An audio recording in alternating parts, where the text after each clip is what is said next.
Dios aún sigue hablando. Semana a semana, con Monseñor Felipe Arizmendi Esquivel, obispo de San Cristóbal de las Casas, Chiapas. Reflexionemos juntos con temas de actualidad a la luz del Evangelio y de la doctrina social de la Iglesia. Semana a semana, con Monseñor Felipe Arizmendi. Les saludo con todo respeto y cariño y les comparto mi reflexión de esta semana que he titulado Protección a los migrantes. Parto de estas situaciones. Es una vergüenza internacional que nuestro país no brinde mayor protección y seguridad a tantos migrantes que pasan por aquí, huyendo de la pobreza y de la violencia de sus países. Muchos son ultrajados, explotados, secuestrados, extorsionados. Varias mujeres son violadas. Algunos son asesinados por bandas de delincuentes y narcotraficantes. Algunos los obligan a sumarse a esas bandas, y si no lo hacen, los matan. Sufren un verdadero calvario que nos avergüenza y nos duele.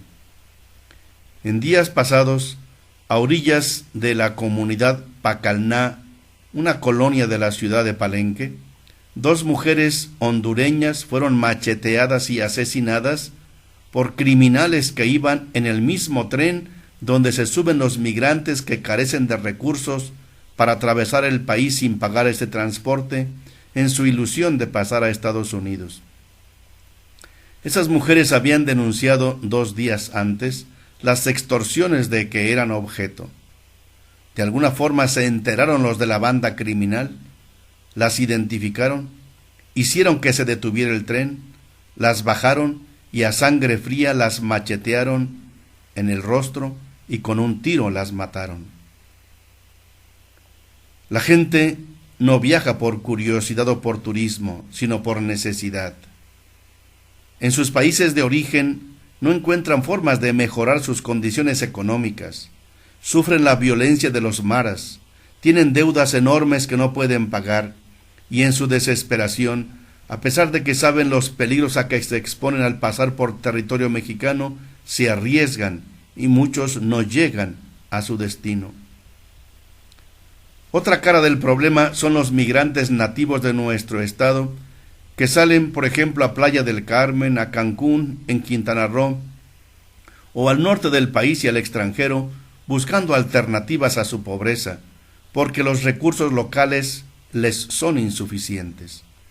Son personas muy trabajadoras, pero el café, el maíz, el frijol, el campo en general y la pequeña ganadería no les rinden tanto como para cubrir sus necesidades básicas. ¿Cuánto sufren ellos y sus familias? Muchas se desintegran. Se pierde la cultura rural e indígena con toda su riqueza de idioma, costumbres, religión, vivencia familiar y comunitaria. Se hacen individualistas, interesados más que todo en el dinero, se prostituyen, se contagian de actitudes y criterios destructivos, y varios también se contagian de SIDA.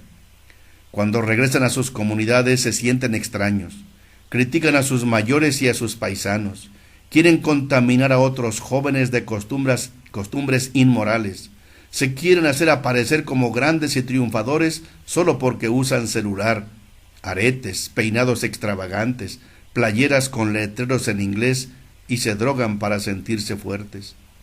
Muchos cambian de religión o se alejan totalmente de Dios. Al respecto, los obispos dijimos en el documento de Aparecida: es expresión de caridad también eclesial el acompañamiento pastoral de los migrantes. La Iglesia, como madre, debe sentirse a sí misma como iglesia sin fronteras, iglesia familiar, atenta al fenómeno creciente de la movilidad humana en sus diversos sectores. La Iglesia considera indispensable el desarrollo de una mentalidad y una espiritualidad al servicio pastoral de los hermanos en movilidad, estableciendo estructuras nacionales y diocesanas apropiadas. Entre las tareas de la Iglesia a favor de los migrantes está indudablemente la denuncia profética de los atropellos que sufren frecuentemente, como también el esfuerzo por incidir junto a los organismos de la sociedad civil en los gobiernos de los países para lograr una política migratoria que tenga en cuenta los derechos de las personas en movilidad. Esto está en el documento de Aparecida, los números del 411 al 414.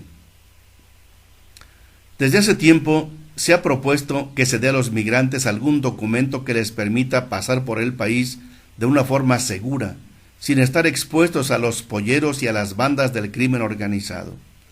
Es urgente un trabajo de inteligencia de las corporaciones de seguridad para detectar a los delincuentes y detenerlos. Se ha propuesto que el ejército acompañe a los trenes, dando protección a los migrantes. La autoridad civil debe hacer mucho más para resolver este problema. Por nuestra parte, como Iglesia, no dejaremos de atenderles humanitariamente, con la solidaridad propia de la mayoría de los mexicanos.